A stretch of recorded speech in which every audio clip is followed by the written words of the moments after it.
Hello, beautiful souls. Thanks so much for being here with me, children of the Most High Yah, Jesus Christ. All praises to Yahuwah. So, without further ado, let's go ahead and get into this share. We're going to be focusing on Exodus 14:14, which states, "The Lord will fight for you. You need only to be still." And this is a very timely message right now. There are so many people that are experiencing some level of spiritual warfare, but I encourage you to act in the correct posture when it comes to spiritual warfare as a spiritual warrior, and that is stillness. So, without further ado, let's get into this. Give me just a minute, y'all. Let me turn this TV.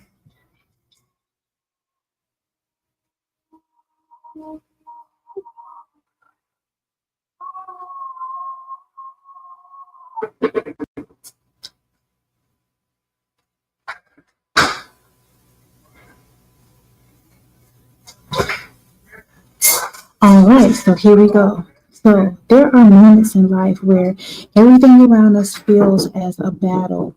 We may feel as if we're surrounded, maybe not by Pharaoh's army like the Israelites, but by anxiety, by doubt, by fear, by opposition. Our natural response is to fight, to fix, and to flee. But in Exodus 14:14, God speaks about a divine strategy. The Lord will fight for you. You need only to be still. This isn't a call to inaction, it's a call to faith filled stillness. To trust God so completely that we don't react in fear, but we stand firm in divine assurance.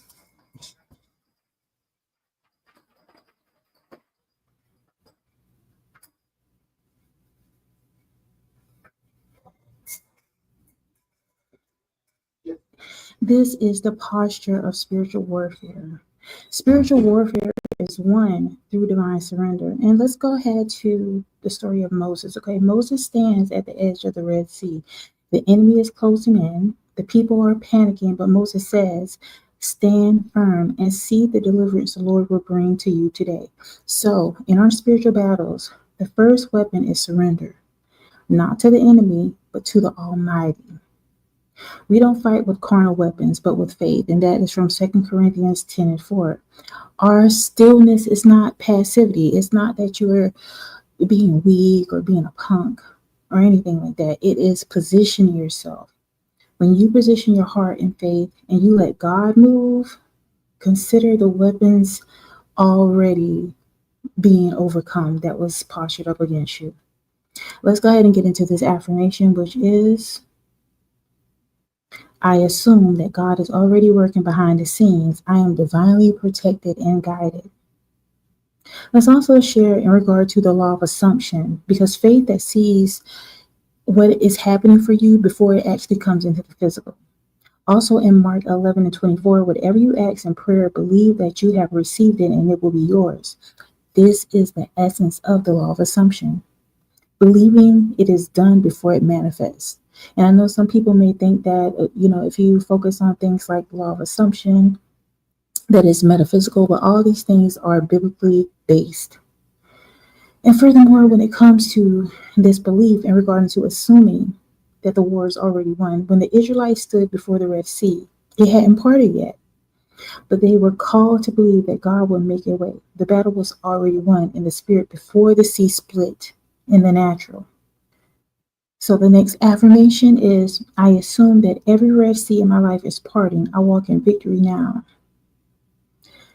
There's also something that is very powerful as a tool when it comes to your spiritual weaponry as a spiritual warrior, and that is silence. Silence is a strategy.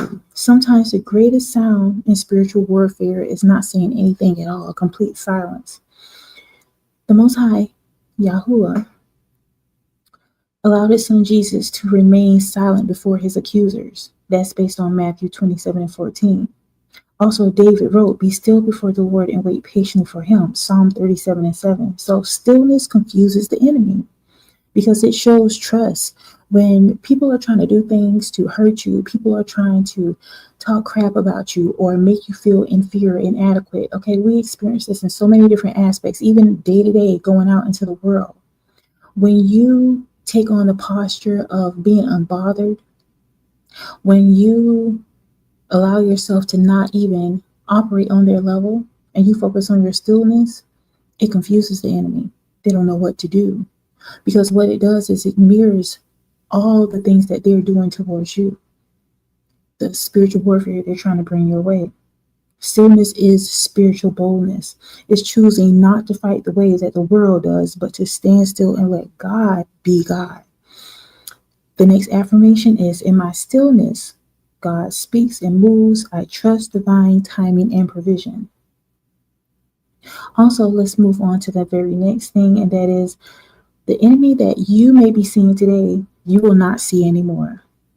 And I want you to decree and declare this over your life. Look, I'm sharing these messages. I'm literally just a humble spiritual messenger. I'm not a clergy. I'm not a pastor or anything like that. I'm just somebody that has been able to navigate through this life, and I've been called to share what it is that I was able to get through.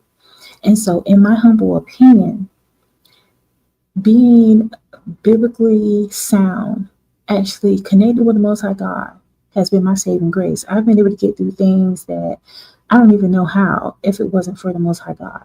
And so I want to share this Exodus 14:13, which is, the Egyptians you see today, you will never see again. So this is a promise of final deliverance. The very people that may have tried to come against you, they're going to be a thing of your past. When the Most High God fights your battles, it is not temporary. This is a supernatural finish. This is going to be a permanent change in your life.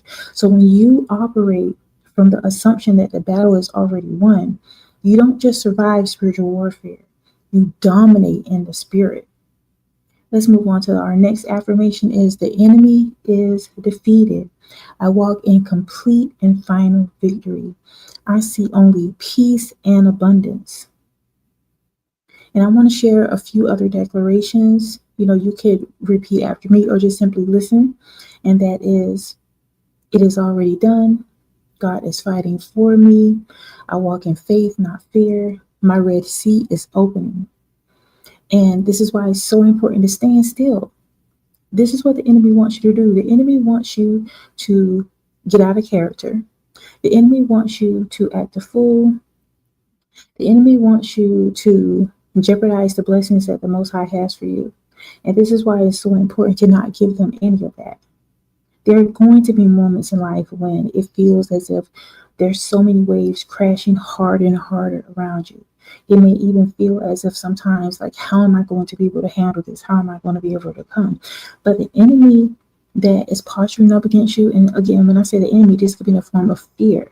This could be in the form of sickness. This could be in the form of conflict, of poverty, all these things.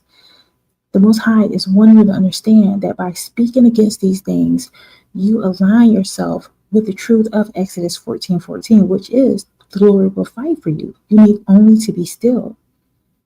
Fall back. Okay, don't feel as if you got to avenge yourself. Don't feel as if you have to fight in a physical way, or you have to do something towards people that try to hurt you or make things more difficult for you. This is not a suggestion that I'm giving here. This is a spiritual command. This is about divine strategy.